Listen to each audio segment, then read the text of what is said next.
Hello students, ಇವತ್ತು ನಾವು doctrine of frustration ಅನ್ನೋಂಥ ಒಂದು ಟಾಪಿಕ್ ಮೇಲೆ ಡಿಸ್ಕಸ್ ಮಾಡೋಣ. ಈ ಡಾಕ್ಟ್ರಿನ್ ಆಫ್ ಫ್ರಸ್ಟ್ರೇಷನ್ ಅನ್ನು ನಾವು ಕನ್ನಡದಲ್ಲಿ ನಿಷ್ಫಲ ತತ್ವ ಅಥವಾ ನೆರವೇರಿಕೆಯ ಅಸಾಧ್ಯತೆ ಅಂತ ನಾವು ಇದನ್ನು ಹೇಳ್ಬೋದು. A contract is an agreement or a set of obligations to be fulfilled by the parties to the contract. Sometimes, subsequent to the construction of a contract, an unforeseen circumstance may arise, which render the performance of the contract impossible. The object of the contract ceases to exist. This change in circumstance is not caused by the parties, and it changes the nature of obligations, different from what was contemplated by the parties. So, frustration occurs whenever a contract after its formation becomes impossible to perform without default of either party. So, the doctrine is often called subsequent or supervening impossibility, and its effect is that the parties are released from their contractual obligations. So, as with most laws in India, the Contract Act is influenced by English law, English rules, and English principles and doctrines. And the Act was passed when India was under colonial rule. And this doctrine constitutes the Indian Contract Act 1872 as Section 56. That means Section 56 incorporates the doctrine of frustration as an agreement to do something which was possible or lawful when the contract was construed, but subsequently becomes impossible or unlawful without any fault of either party, then such an act will be void ಅಂತ ನಾವಿಲ್ಲಿ ಹೇಳ್ಬೋದು. So ಇಲ್ಲಿ as per section 56 it deals with the contracts which are impossible to perform. ನಿಷ್ಫಲ ತತ್ವ ಅಥವಾ ಅಸಾಧ್ಯತೆ ಎಂದು ನಾವು ಈ ಒಂದು ಡಾಕ್ಟ್ರಿನ್ ಆಫ್ ಫ್ರಸ್ಟ್ರೇಷನ್ಗೆ ಹೇಳ್ಬೋದು. ಕಲಂ 56ರಲ್ಲಿ ಮೊದಲನೆಯ ಭಾಗ ಆರಂಭದಿಂದಲೇ ಅಸಾಧ್ಯವಾದ ಒಪ್ಪಂದದ ಕುರಿತು ಹೇಳುತ್ತದೆ. ಅಂದರೆ it speaks about two impossibilities. That is first one initial impossibility and second one is subsequent impossibility. So ಮೊದಲನೇ ಭಾಗದಲ್ಲಿ section 56 first part deals with the initial impossibility and other part deals with the subsequent impossibility ಅಂತ ನಾವಿಲ್ಲಿ ಹೇಳ್ಬೋದು. So ಕಲಂ 56ರಲ್ಲಿ ಮೊದಲನೆಯ ಭಾಗ ಆರಂಭದಿಂದಲೇ ಅಸಾಧ್ಯವಾದ ಒಪ್ಪಂದದ ಕುರಿತು ಹೇಳುತ್ತದೆ. ಫಾರ್ ಎಕ್ಸಾಂಪಲ್, ಅ ಮತ್ತು ಬ ಇವರು ಒಪ್ಪಂದ ಮಾಡಿಕೊಂಡಿದ್ದಾರೆ ಅಂತ ಅಂದ್ಕೊಳ್ಳೋಣ. ಒಪ್ಪಂದದ ಪ್ರಕಾರ ಅನು 1 ಗಂಟೆಯಲ್ಲಿ 60 ಕಿಲೋಮೀಟರ್ ಚಲಿಸಬೇಕು. ಫಾರ್ 1 ಅವರ್ನಲ್ಲಿ ಅವನು 60 ಕಿಲೋಮೀಟರ್ಸ್ ವಾಕ್ ಮಾಡಬೇಕು. ಹಾಗೆ ಅನು ಚಲಿಸಿದರೆ ಬನು ಅನಿಗೆ 5000 ರುಪೀಸ್ನ ಕೊಡಬೇಕು. ಇದು ಒಂದು ಒಪ್ಪಂದವನ್ನು ಅವರಿಬ್ಬರು ಮಾಡ್ಕೊಂಡಿರ್ತಾರೆ, ಅ ಮತ್ತು ಬ ಅಂಥೇಳಿ. ಈ ಒಂದು ಒಪ್ಪಂದವನ್ನು ನೋಡಿದಾಗ ನಾವೇನು ಹೇಳ್ಬೋದು, ಇದು ಆರಂಭದಿಂದಲೇ ಶೂನ್ಯವಾದ ಒಪ್ಪಂದ ಅಂತ ನಾವಿಲ್ಲಿ ಹೇಳ್ಬೋದು. ಆರಂಭದಿಂದಲೇ ಒಪ್ಪಂದ ಅಂತಂದರೆ ಏನು? Initial impossibility, an agreement to do an act impossible in itself is a void ಅಂತ ನಾವು ಹೇಳ್ಬೋದು. ಸೊ ಈ ಒಂದು ಉದಾಹರಣೆಯಲ್ಲಿ ಅದು ನೋಡಿದ ತಕ್ಷಣವೇ ನಮಗೇನು ಅನಿಸುತ್ತೆ, the agreement is void. So an agreement to do an act impossible in itself is a void ಅಂದರೆ ಅದು ಶೂನ್ಯ. Another example, take for another example, an agreement to discover a treasure by a magic being impossible of performance is void ಅಂತ ನಾವಿಲ್ಲಿ ಹೇಳ್ಬೋದು. So next ಬರೋದು subsequent impossibility. Subsequent impossibility as a term suggest something that happens later ಅಂತ ಹೇಳ್ಬೋದು ನಾವು. ಸಬ್ಸೆಕ್ವೆಂಟ್ impossibility ಅನ್ನೋದನ್ನು ಕಲಂ 56ರ ಕೊನೆಯ ಭಾಗದಲ್ಲಿ ಇದನ್ನು ಡಿಸ್ಕಸ್ ಮಾಡ್ತಾರೆ. ಸೊ ಇಲ್ಲಿ after the parties have got into contract, sometimes it happens that at the time when the contract was construed, the performance of the contract was not an issue. But subsequently, because of the change in circumstances or factors, the performance becomes impossible or unlawful. So, an example here would be where a contract is made for the import of goods and the import is thereafter forbidden by a government order. So, sometimes the performance of a contract is quite possible when it is made. ಮಾಡಿಕೊಳ್ಳುವಂತಹ ಸಂದರ್ಭದಲ್ಲಿ at the time of the formation it is quite possible. ಮಾಡಬಹುದು ಈ ಒಂದು ಕಾಂಟ್ರಾಕ್ಟನ್ನು, ಅದು possible ಇದೆ ಅನ್ನೋ ರೀತಿ ಇರುತ್ತೆ. When it is made but some event subsequently happens which render its performance impossible or unlawful. So in either case contract becomes void ಅಂತ ನಾವಿಲ್ಲಿ ಹೇಳ್ಬೋದು. So these are the two types of impossibilities discussed under section 56 of the Indian Contract Act. The first one is initial impossibility, then the second one is subsequent impossibility ಅಂತ ನಾವಿಲ್ಲಿ ಹೇಳ್ಬೋದು. So ಇಲ್ಲಿ ಈ ಒಂದು doctrine of ಫ್ರಸ್ಟ್ರೇಷನ್ಗೆ ಸಂಬಂಧಪಟ್ಟಂತೆ ನಾವು ಇನ್ ಡಿಟೇಲಾಗಿ ಹೋಗೋದಕ್ಕಿಂತ ಮುಂಚಿತವಾಗಿ ನಾವು ಆಂಗ್ಲ ಕಾನೂನಿನಲ್ಲಿ ಈ ಸಿದ್ಧಾಂತವನ್ನು ಯಾವ ರೀತಿ ಪ್ರತಿಪಾದಿಸಿದರು, ಈ ಸಿದ್ಧಾಂತ ಬರಲು ಕಾರಣಗಳೇನು, ಅದರ history of doctrine of frustration ಏನು ಅನ್ನೋದನ್ನು ನಾವು ಡೀಟೇಲಾಗಿ ಡಿಸ್ಕಸ್ ಮಾಡೋಣ. So coming to the English law, the origin of frustration of contract is closely related to the English rule. That is, subsequent impossibility of a performance cannot be a valid defense by the defendant in cases of a breach of an obligation under the contract ಅಂತ ಹೇಳ್ಬೋದು ನಾವು. So in the first well-known English case, that is Paradigm versus Jane, it was pointed out that subsequent happening should not affect a contract already made. So brief facts of the case are, Jane was sued for rent due to Paradigm. The defendant argued that the German prince had invaded the area where the property was situated, that is, occupied the property. Therefore, he could not use the property to make any profits. He had planned to pay the rent out of the profits which would have made had he used the property. So ಈ ಒಂದು ಆಂಗ್ಲ ಕಾನೂನಿನಲ್ಲಿ ಮೊದಲು ನಿಷ್ಫಲ ಸಿದ್ಧಾಂತವಿರಲಿಲ್ಲ. ವಚನದಾತನು ತನ್ನ ವಚನಕ್ಕೆ ಎಲ್ಲ ಸಂದರ್ಭಗಳಲ್ಲೂ ಬಾಧ್ಯತೆಯನ್ನು ಹೊಂದಿರುತ್ತಿದ್ದನು. ಅದಕ್ಕೆ ಉದಾಹರಣೆಯೇ ಈ ಒಂದು ಪ್ಯಾರಡೈನ್ ವರ್ಸಸ್ ಜೇನ್ ಒಂದು ಪ್ರಕರಣ ಅಂತ ಹೇಳ್ಬೋದು. ಈ ಒಂದು ಪ್ರಕರಣದಲ್ಲಿ ಪ್ರತಿವಾದಿಯು ವಾದಿಯಿಂದ ಒಂದು ಜಮೀನನ್ನು ಬಾಡಿಗೆಗೆ ಪಡೆದುಕೊಳ್ತಾನೆ. ಆದರೆ ಶತ್ರು ದೇಶದ ಸೈನ್ಯ ಪಡೆಯು ಕೆಲವು ಕಾಲ ಆ ಜಮೀನನ್ನು ತನ್ನ ಕಬ್ಜೆಗೆ ವಶಪಡಿಸಿಕೊಂಡಿದ್ದರಿಂದ ಅಥವಾ ಸ್ವಾಧೀನಕ್ಕೆ ಪಡೆದುಕೊಂಡಿದ್ದರಿಂದ ಪ್ರತಿವಾದಿಯು ಆ ಅವಧಿಗೆ ಬಾಡಿಗೆಯನ್ನು ಕೊಡಲು ನಿರಾಕರಿಸಿದನು. ನಾನು ಆ ಪ್ರಾಪರ್ಟಿನ ತೆಗೆದುಕೊಂಡೆ ಬಾಡಿಗೆಗೆ, ಬಟ್ ಆ ಪ್ರಾಪರ್ಟಿನ ನಾನು ಸ್ವಾಧೀನ ಡಿಸ್ಪೊಸಿಸ್ ಆಗಿಬಿಡ್ತು ಬಿಕಾಸ್ ಆಫ್ ದಿ ಶತ್ರು ದೇಶದ ಸೈನ್ಯದ ಅದನ್ನ ನನ್ನ ಡಿಸ್ಪೊಸಿಷನ್ ಮಾಡಿದರು ಅಂತ ಅವನು ವಾದ ಆಯಿತು. ಅದಕ್ಕೆ ಅವನು ನಾನು ಬಾಡಿಗೆಯನ್ನು ಕೊಡಲ್ಲ ಅಂತ ನಿರಾಕರಿಸಿದ.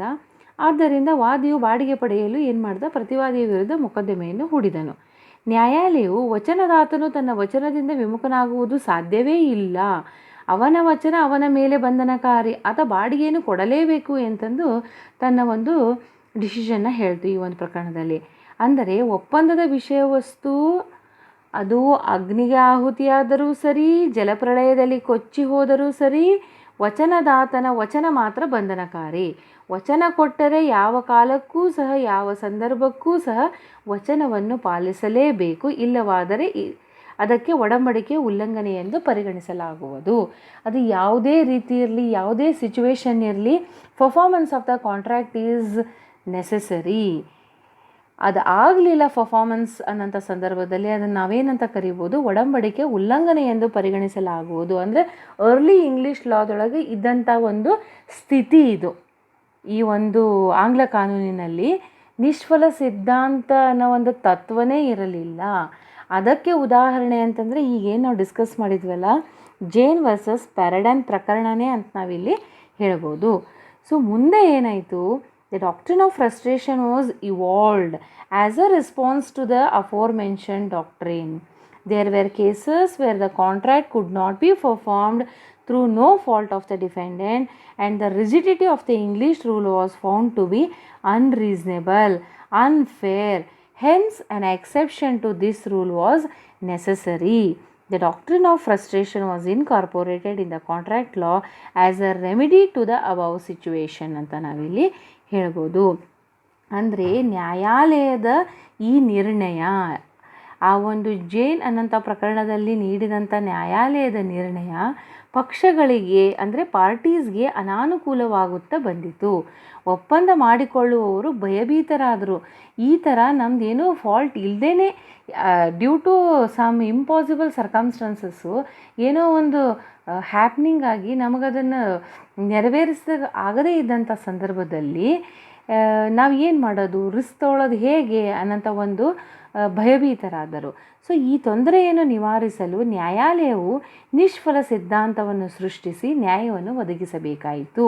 ಸೊ ಅದು ಅನ್ರೀಸನಬಲ್ ಇದೆ, ಆಬ್ಸಲ್ಯೂಟ್ ಆಬ್ಲಿಗೇಷನ್ ಅನ್ನೋಂಥದ್ದು ಏನಿದೆಯಲ್ಲ ಅದು ಅನ್ರೀಸನೇಬಲ್ ಆಗುತ್ತೆ ಅನ್ನೋಂಥ ಆ ಒಂದು ಗ್ರೇಟ್ ಹಾರ್ಡ್ಶಿಪ್ ಆಗುತ್ತೆ ಅನ್ನೋ ಒಂದು ದೃಷ್ಟಿಯಿಂದ ಏನು ಮಾಡಿದರು, ನಿಷ್ಫಲ ಸಿದ್ಧಾಂತವನ್ನು ಸೃಷ್ಟಿಸಿ ನ್ಯಾಯವನ್ನು ಒದಗಿಸಿದರು, ಸೂಕ್ತ ನ್ಯಾಯವನ್ನು ಒದಗಿಸಬೇಕಾಯಿತು. ನಮಗೆ ಗೊತ್ತಿರೋ ಹಾಗೆ ಆಂಗ್ಲ ಕಾನೂನು ಅಲಿಖಿತ ಕಾನೂನು, ಅಂದರೆ ಅಲ್ಲಿಯ ಕಾನೂನು ನ್ಯಾಯಾಲಯದ ತೀರ್ಪುಗಳಿಂದ ಕೂಡಿದ್ದು. ಒಬ್ಬ ವ್ಯಕ್ತಿ ಮಾಡಿಕೊಂಡ ಒಪ್ಪಂದ ಬಂಧನಕಾರಿಯಾಗುತ್ತದೆ ಎಂಬುದು ಜನರಲ್ ರೂಲ್. ಒಬ್ಬ ವ್ಯಕ್ತಿ ಮಾಡಿಕೊಂಡ ಒಪ್ಪಂದ ಬಂಧನಕಾರಿಯಾಗುತ್ತದೆ ಎಂಬ ತತ್ವಕ್ಕೆ ನ್ಯಾಯಾಲಯವೇ ಅಪವಾದಗಳನ್ನು ಸೃಷ್ಟಿಸಬೇಕಾಯಿತು. So to this rule which was propounded in Paradigm versus Jain case, certain exceptions are created by the courts ಅಂತ ನಾವಿಲ್ಲಿ ಹೇಳ್ಬೋದು. ಸೊ ಈ ರೀತಿಯಾಗಿ ಆಂಗ್ಲ ಕಾನೂನಿನಲ್ಲಿ ನಿಷ್ಫಲ ಸಿದ್ಧಾಂತದ ಉಗಮವಾಯಿತು. The doctrine of frustration was evolved in this way. So ಈ ಒಂದು ಯಾವ ರೀತಿ ಇದನ್ನು ಇವಾಲ್ವ್ ಮಾಡಿದರು ಅನ್ನೋದಕ್ಕೆ ಇಲ್ಲಿ ಒಂದು ಪ್ರಮುಖವಾದಂತಹ ಉದಾಹರಣೆ ಅಂತಂದರೆ ದ ಫೇಮಸ್ ಕೇಸ್ ಯಾವುದು ಅಂತಂದರೆ ಟೇಲರ್ ವರ್ಸಸ್ ಕಾಲ್ಡ್ವೆಲ್ ಅಂತ ನಾವಿಲ್ಲಿ ಹೇಳ್ಬೋದು. ಸೊ ಈ ಒಂದು ಟೇಲರ್ ವರ್ಸಸ್ ಕಾಲ್ಡ್ವೆಲ್ ಕೇಸ್ನಲ್ಲಿ ಏನಾಗುತ್ತೆ ಅಂದರೆ ಪ್ರತಿವಾದಿಯು ತನ್ನ ಸಂಗೀತ ಸಭಾಭವನವನ್ನು ವಾದಿಗೆ ನಿಶ್ಚಿತ ದಿನಾಂಕದಂದು ಬಾಡಿಗೆ ಕೊಡಲು ಒಪ್ಪಿಕೊಂಡನು. ಆದರೆ ಆ ದಿನಾಂಕ ಬರುವುದಕ್ಕೆ ಮುಂಚಿತವಾಗಿ ಆ ಸಭಾಭವನವು ಅಗ್ನಿಗೆ ಆಹುತಿಯಾಯಿತು. ಈಗ ಪ್ರತಿವಾದಿಗೆ ತನ್ನ ವಚನವನ್ನು ನೆರವೇರಿಸಲು ಸಾಧ್ಯವಾಗಲಿಲ್ಲ. ವಾದಿ ಪರಿಹಾರ ಧನ ಕೇಳಿ ಮೊಕದ್ದಮೆಯನ್ನು ಹಾಕಿದನು. ನ್ಯಾಯಾಲಯವು ಈ ಒಪ್ಪಂದವು ಶೂನ್ಯವಾಗಿದೆ, ಕಾರಣವೇನೆಂದರೆ ಸಂಗೀತ ಸಭಾಭವನ ಇದೆ ಎಂಬ ಆಧಾರದ ಮೇಲೆ ಒಪ್ಪಂದ ನಿಂತಾಗ ಆ ಸಭಾಭವನವೇ ಇಲ್ಲವಾದಾಗ ಒಪ್ಪಂದ ಉಳಿಯಲು ಸಾಧ್ಯವಿಲ್ಲ. ಸೊ ಒಪ್ಪಂದವು ಏನಾಯಿತು, ಇಲ್ಲಿ ನಿಷ್ಫಲವಾಯಿತು. ಸೊ ಪ್ರತಿವಾದಿ ಪರಿಹಾರ ಕೊಡಬೇಕಾಗಿಲ್ಲ ಎಂದು ನ್ಯಾಯಾಲಯವು ತೀರ್ಪು ಕೊಟ್ಟಿತು. ಸೊ ಈ ಒಂದು ಕೇಸ್ನಲ್ಲೇ ಏನಾಯಿತು, the court pointed out that the rule stated in Paradine versus Jane is only applicable when the contract is positive and absolute and not dependent on any contingency either explicit or implicit ಅಂತ ಹೇಳ್ಬೋದು. So ನಾ ಈಗೇನು ಮೊದಲಿಗೆ ಹೇಳಿದ್ನಲ್ಲ ವಸ್ತುಸ್ಥಿತಿ, ಇದು Caldwell versus Taylor versus Caldwell ಅನ್ನೋಂಥ ಒಂದು ಪ್ರಕರಣದ್ದು ಅಂತ ನಾವಿಲ್ಲಿ ಹೇಳ್ಬೋದು. It was therefore subject to understanding that the party shall be expunged in a case preliminary to breach accomplishment becomes impossible from exterminating of the thing without fault of the contractor. So ಇಲ್ಲಿ ಯಾವುದೇ ಕಾರಣಕ್ಕೂ ಪ್ರತಿವಾದಿಯು ಪರಿಹಾರವನ್ನು ಕೊಡಬೇಕಾಗಿಲ್ಲ ಅಂತಂದು ನ್ಯಾಯಾಲಯವು ತೀರ್ಪನ್ನು ನೀಡಿತು. Then ಮೊಟ್ಟ ಮೊದಲಿಗೆ ಇದು ಟೇಲರ್ ವರ್ಸಸ್ ಕಾಲ್ಡ್ವೆಲ್ ಅನ್ನೋಂಥ ಒಂದು ಪ್ರಕರಣದಿಂದ ಡಾಕ್ಟ್ರಿನ್ ಆಫ್ ಫ್ರಸ್ಟ್ರೇಷನ್ನ ಪ್ರತಿಪಾದನೆಯನ್ನು ಮಾಡಿದರು. But not limited to tangible things. ಇಲ್ಲಿ furthermore in Krell versus Henry case was famously known as a coronation case ಅಂತ ನಾವು ಹೇಳ್ತೀವಿ. Highlights that the above principle is not restricted to physical impossibilities. It also extends to cases where the performance of the contract is achievable tangibly, but the purpose for which the parties had constructed the agreement has failed to materialize. So to better illustrate this point, that is not limited to tangible things ಅನ್ನೋದಕ್ಕೆ illustrate ನಾವು ಮಾಡಬೇಕು ಅಂತಂದರೆ we should discuss the facts of a Krell versus Henry ಕೇಸ್ದು ಫ್ಯಾಕ್ಟ್ಸ್ನ ನಾವು ನೋಡೋಣ. So here the defendant agreed to rent a flat from the plaintiff for 2 days, on which days it had been announced that the crowning would take place, that is coronation would take place, and therefore a parade would pass along that place. Some portion of the rent was paid before the event. Later the parade was dropped because the king was ill. The defendant objected to pay the remaining amount. The court concluded that the real intention of the parties which was given effect by the contract was to have a view of the parade. This was the cornerstone of the contract.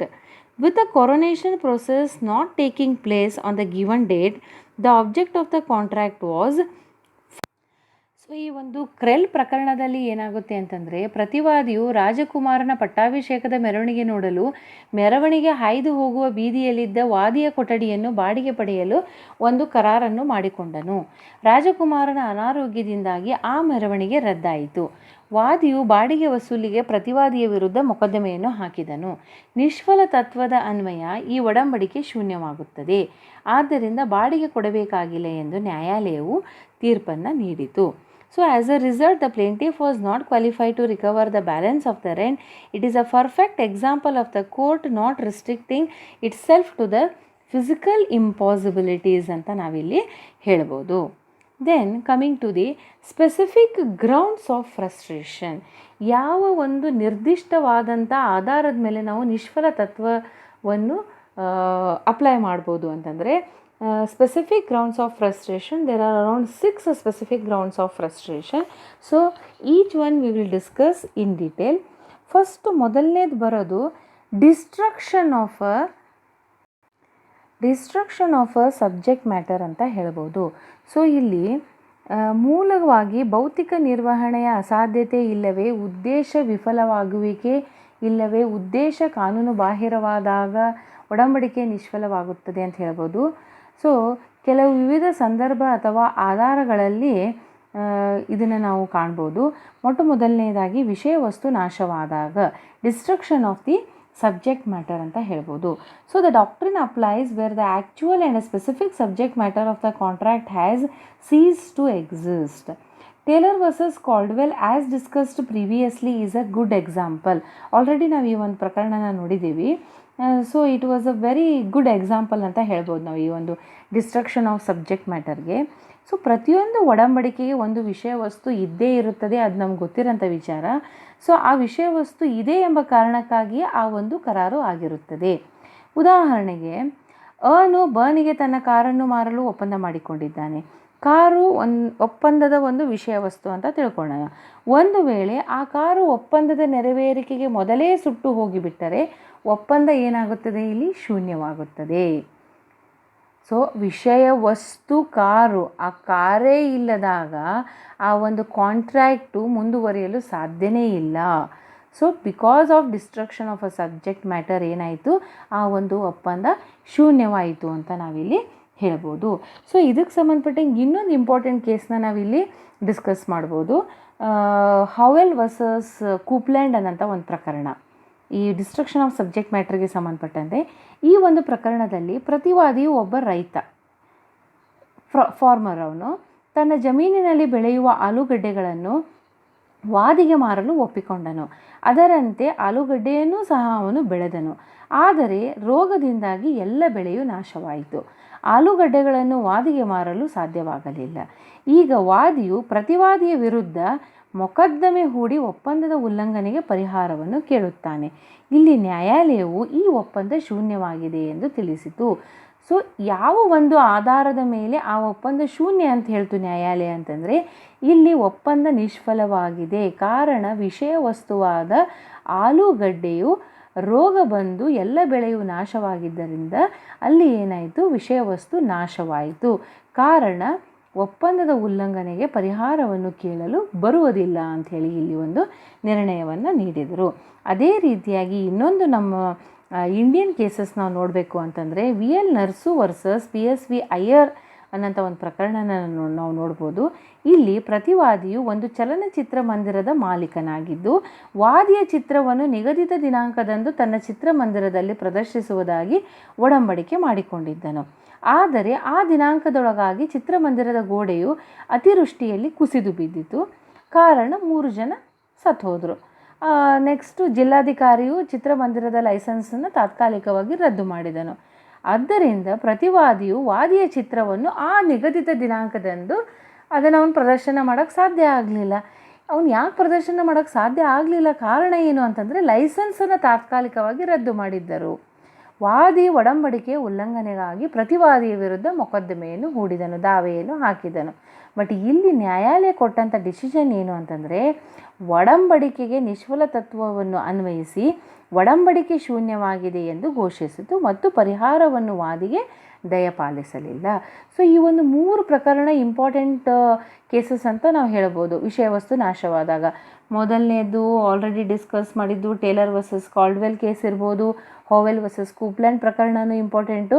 ಆಮೇಲೆ ಇನ್ನೊಂದು PL Narsu versus PSV ಅಯ್ಯರನ್ ಅಂತ ಒಂದು ಪ್ರಕರಣನೂ important ಅಂತ ಇಲ್ಲಿ ನಾವು ಹೇಳ್ಬೋದು.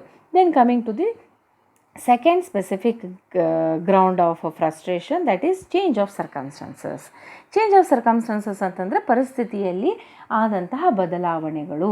So performance of the contract becomes impossible in the manner and the time contemplated ensuring from the change in the circumstances ಅಂತ ಹೇಳ್ಬೋದು. A contract will frustrate where certain situation arise which make the accomplishment of the contract impossible in the way contemplated. So ಒಡಂಬಡಿಕೆಯು ಅಥವಾ ಕರಾರು ಒಂದು ವಿಶಿಷ್ಟ ಸಂದರ್ಭ ಮತ್ತು ಪರಿಸ್ಥಿತಿಯ ಆಧಾರದ ಮೇಲೆ ಅದು ನಿಂತಾಗ ಆ ಪರಿಸ್ಥಿತಿಯಲ್ಲಿ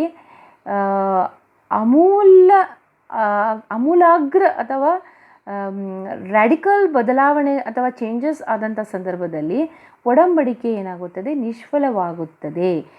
ಆದರೆ ಬದಲಾವಣೆ ಪರಿಸ್ಥಿತಿಯ ಒಂದು ಬೇಸ್ಗೆ ತಗಲುವಂತಿರಬೇಕು, ಫಂಡಮೆಂಟಲ್ ಸ್ಟ್ರಕ್ಚರ್ಗೆ ಅದು ಎಫೆಕ್ಟ್ ಆಗುವ ರೀತಿ ಇರಬೇಕು ಬದಲಾವಣೆ, ಮತ್ತು ಆ ಬದಲಾವಣೆ ಅನಿರೀಕ್ಷಿತವಾಗಿರಬೇಕು.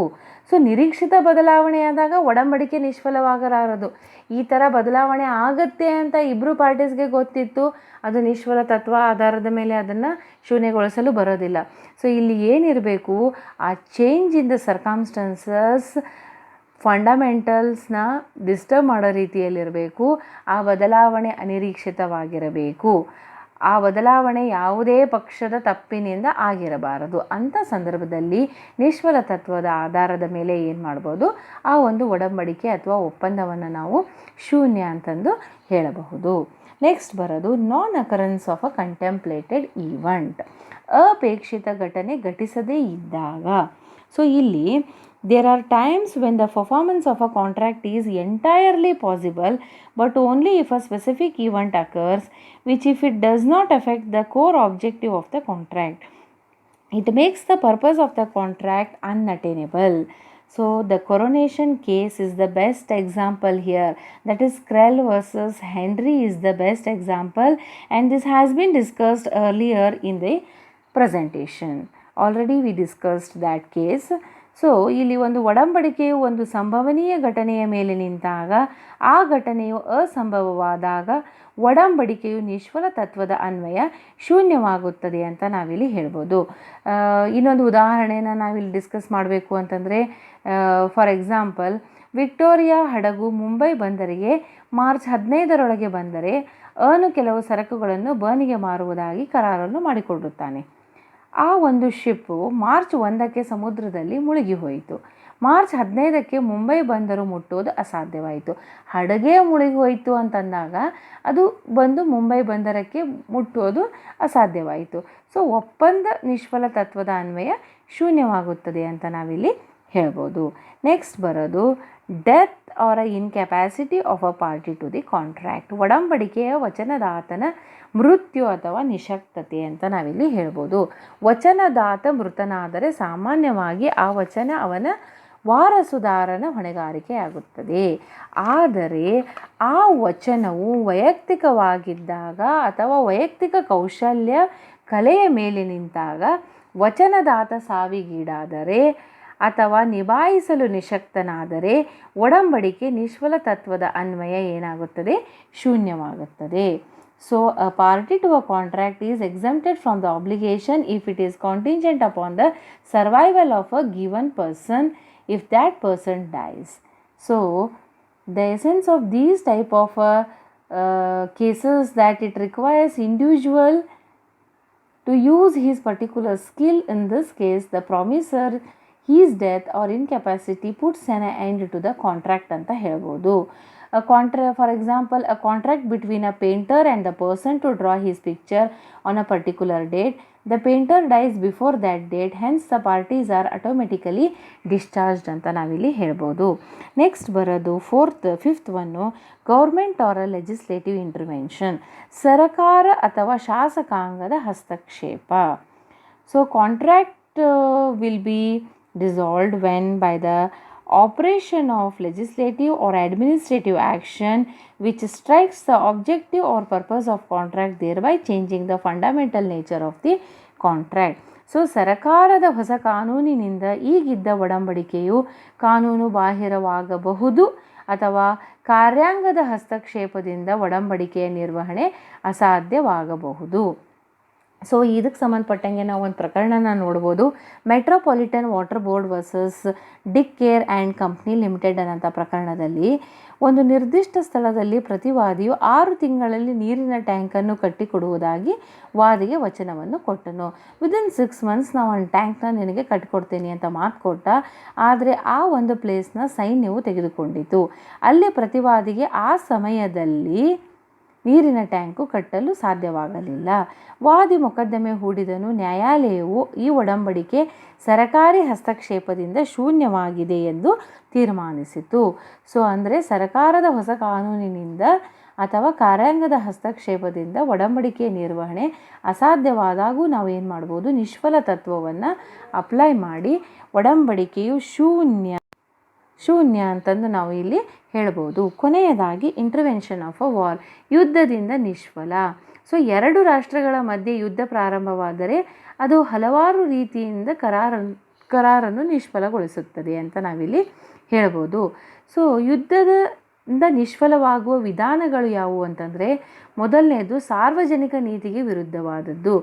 ಶತ್ರು ದೇಶದ ಪ್ರಜೆಗಳೊಡನೆ ವ್ಯಾಪಾರ ಮಾಡೋದು ಸಾರ್ವಜನಿಕ ನೀತಿಗೆ ವಿರುದ್ಧವೆಂಬುದು ಸೆಕ್ಷನ್ 23ದಲ್ಲಿ ಹೇಳೋ ಪ್ರಕಾರ ಶತ್ರು ದೇಶದ ಪ್ರಜೆಗಳೊಡನೆ ನಾವು ವ್ಯಾಪಾರ ಮಾಡಲಿಕ್ಕೆ ಬರೋದಿಲ್ಲ. ಸೊ ಎರಡನೇದು ದಿಗ್ಬಂಧನ ಅಂತ ಹೇಳ್ಬೋದು. ನಾವು ಒಂದು ಯುದ್ಧ ನಿರತ ದೇಶ ಇನ್ನೊಂದು ಯುದ್ಧ ನಿರತ ದೇಶದ ಮೇಲೆ ದಿಗ್ಬಂಧನ ಹಾಕಿದಾಗ ಬ್ಲಾಕೇಡ್, ದಿಗ್ಬಂಧನ ವಿಧಿಸಲ್ಪಟ್ಟದ ರಾಷ್ಟ್ರದ ಬಂದರುಗಳಿಗೆ ಯಾವುದೇ ಹಡಗು ಹೋಗುವ ಹಾಗಿಲ್ಲ. ಸೊ ಇದರ ಪರಿಣಾಮ ತಟಸ್ಥ ದೇಶದ ಮೇಲೆ ಆಗುತ್ತದೆ.